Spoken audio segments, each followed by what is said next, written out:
This man has asked us to hide his identity. He fears the consequences of speaking out over what he claims is vote rigging on a mass scale. He says that orders came from above to get 25% of Moscow's 200,000 utility sector workers to falsely obtain 5 votes per person. In return, they would receive £200 each. Fear and worry for the jobs is what drives people. They are put under pressure. Some, of course, are just happy to take the money.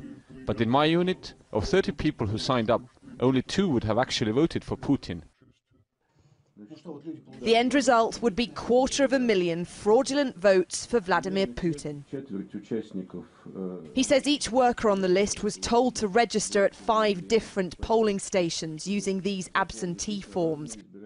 Legitimately, they're designed for re-registering people who can't vote in their home polling station on election day, of which he says in his company there are none. Opposition group Solidarity claims this woman they secretly filmed was trying to buy absentee forms, which they say have become hot property because they allow people to cast more than 1 vote.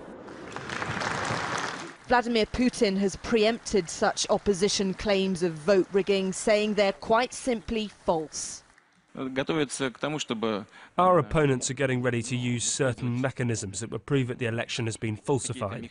They will stuff the ballot boxes themselves, observe this and then report on it.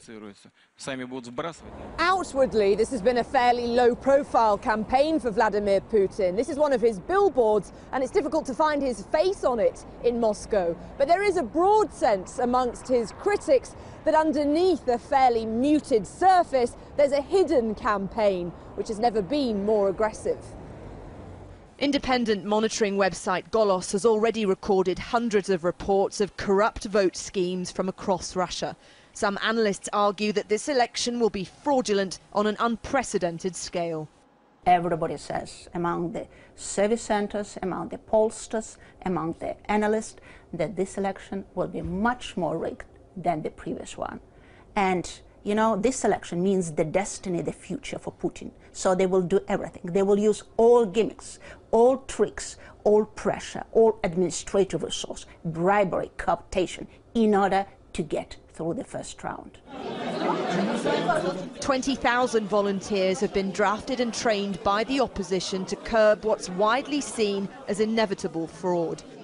Scrutiny of this vote will be more intense than ever before. Amanda Walker, Sky News, Moscow.